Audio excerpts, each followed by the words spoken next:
반갑습니다. 대기업에서 2차 전지와 자동차를 맡고 있는 멘토 윤수명입니다. 이번에 할 종목은 코스모신 소재이고요.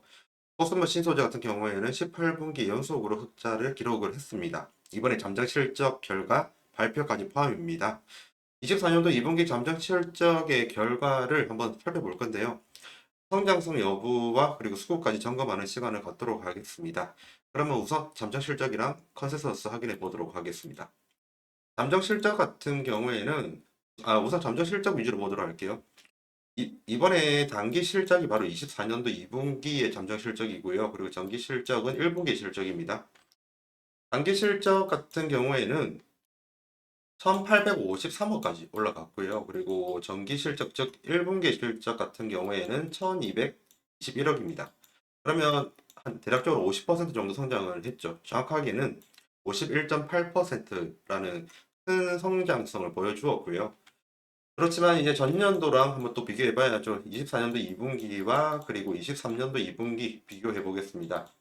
대략적으로 마이너스 5.4% 정도로 작년이랑 비교를 하면 좀 역성장을 한 부분이 있고요. 그리고 영업이익 측면에서는 1분기 대비로 31.1% 정도로 크게 올랐습니다. 그리고 전년도랑 또 비교하면 전년도랑 비교하면 마이너스 29.5%예요. 역성장했고요.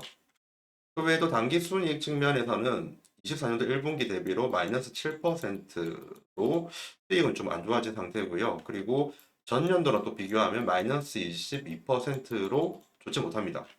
근데 하지만 이제 이렇게 24년 2분기 그리고 24년도 1분기 23년도 2분기 이렇게 분기로만 비교를 하면 정확한 데이터를 뽑을 수 없다고 생각을 합니다. 그래서 누계로 보도록 하겠습니다. 누계란 말은 24년도 1월부터 6월까지를 말을 하는 거고 전년이랑 비교할 거니까 23년도 1월에서 6월까지를 다 합친 것을 비교할 겁니다.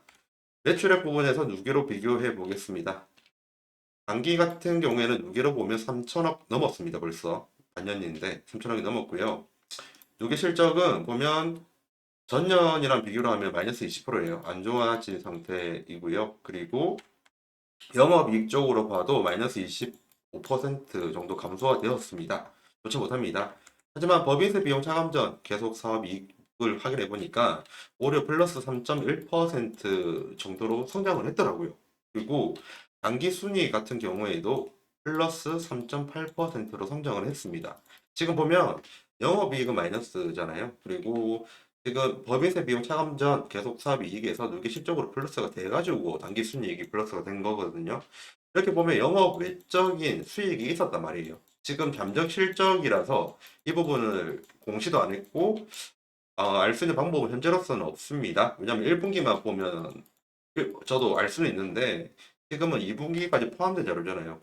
그래서 잠정 실적이 아니라 정확한 분기 실적 나오면 왜 단기 순이익이 더 늘어났는지 그 부분을 제가 나중에 촬영하면서 말씀드리도록 할게요. 우선은 영업의 수익이 난 것으로 추정이 된다 이거고요. 일반적으로 영업의 수익이 이제 되려면 지금 보는 자료 같은 경우에는 연결 재무제표가 아닙니다. 별도 재무제표 또는 개별 재무제표라고 여기 되어 있죠. 연결 재무제표 같은 경우에는 지분에 따른 수익이 이제 각각 매출액, 매출 원가, 당기순이익, 영업이 이렇게 딱 나눠져 가지고 영업의 수익으로 가지는 않아요. 근데 이렇게 개별 재무제표인 경우 있잖아요. 이런 개별 재무제표, 별도 재무제표일 때는 영업의 수익으로 지분부 그 이익이 가긴 갑니다. 그래서 전 개인적으로 이 당기순이익이 생긴 이유는 영업의 쪽으로 지분법 수익으로 추정을 하고 있고요. 이거 제 내피셜입니다. 그리고 그 외에도 금융 수익이라는 게 있어요. 회사도 이런 회사들도 주식하면서 돈을 벌거든요. 그러한 수익이 났다든지 예, 이런 부분들이 있지 않을까 합니다. 아니면 매각 부분이 있는데 제가 지금 코스모 시소지 관련된 뉴스 다 봤는데 매각 관련된 이슈는 없더라고요. 매각은 아닌 것 같고요. 방금 말씀드렸던 그 두 개 중에 하나인 것 같습니다. 그렇게 보면 되고요. 그러면 이제 2024년도 6월이랑 한번 비교를 해보도록 하겠습니다. 24년도 2분기 우리 컨센에서는 이제 1,439억을 예상을 했어요. 매출액 기준으로 봤었을 때요.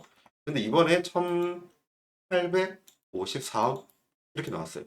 예, 성장을 제대로 했고요. 컨센 상위 이런 말을 컨센 상이라고 하거든요. 컨센서스 예상한 것보다 위다. 게다가 영업이익도 컨센서스에 따르면 65억의 영업이익을 예상을 했습니다. 이번에 24년도 2분기의 잠정 실적을 보면요. 영업이익은 69억으로 올라왔어요. 그러면 기존의 65억보다 소폭이지만 좀 높게 나왔고요. 그 외에도 전반적으로 컨센서스보다는 좋게 나왔다 이렇게 받아들이면 됩니다. 이러한 부분들이 시장에서는 예상보다 더 높게 나왔다고 해서 호재라고 생각하는 그런 부분도 있으니까 참조 부탁드리겠습니다. 네, 잠정 실적 가지고 매출의 영업이익 한번 봤고요. 그리고 한번 추정도 해봤고요.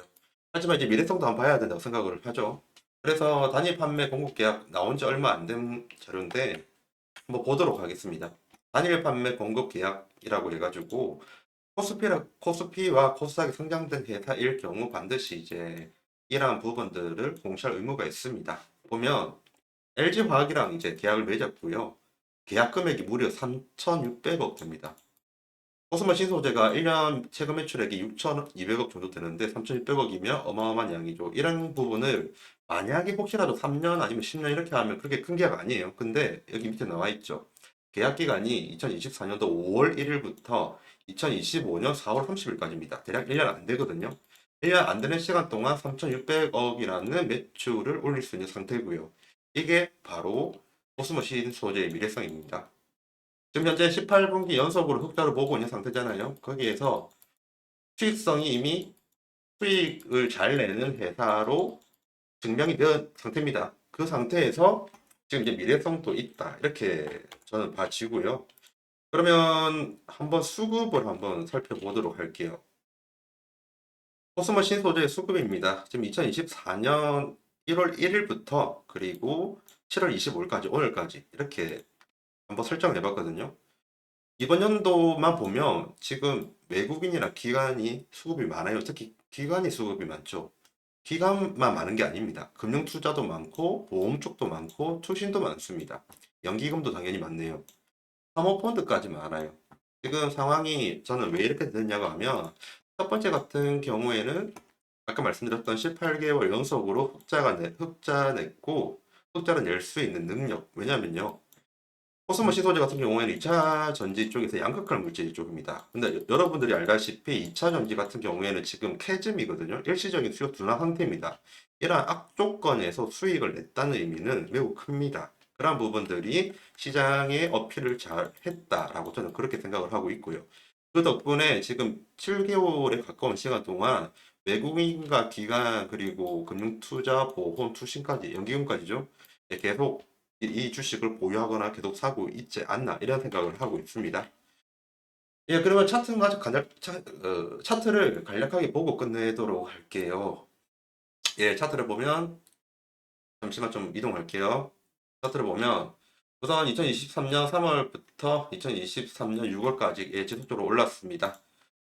말씀드린 것처럼 이렇게 지속적으로 이제 성장을 했고요. 그리고 수익성을 계속 보존을 했고요. 이런 부분들이 시장에 반영이 된 거라고 생각해요. 다른 이슈들이 되게 많았습니다. 하지만 저는 개인적으로 본질을 보는 주의라서 본질적으로 보았었을 때는 기업의 체력도 좋고 수익성이 좋기 때문에 이렇게 큰 성장이 있었던 것 같습니다. 방금 그 수급을 보셨잖아요. 외국인과 기관이 좋아하는 수급의 요건은 FCF를 제외하면 다 가지고 있습니다. 그 외에 이제 좀 행보를 하고 있는데 행보는 하고 있지만 거래량이 당연히 안 따라오니까 주가 상승은 나오지는 않고 있는 상태고요. 하지만 방금 봤던 기관과 외국인의 수급은 좋았고 심지어 사모펀드 연기금까지 좋은 상태입니다. 그리고 18분기 연속 수익성을 낸다는 것은 수익성을 알려주는 수익성을 낸다는 것을 증명한 회사고요. 거기다가 아까 LG화학이랑 단일 판매 공급 계약 보여드린 거 있잖아요. 그런 부분에서 봤었을 때는 미래성도 있는 회사다. 이렇게 말씀드리고 싶습니다. 하지만 트럼프 리스크는 조심하는 게 좋다라고 말씀을 드리면서 이만 마치도록 하겠습니다. 지금까지 대기업에서 2차 전지와 자동차를 맡고 있는 멘토 윤수명입니다. 감사합니다.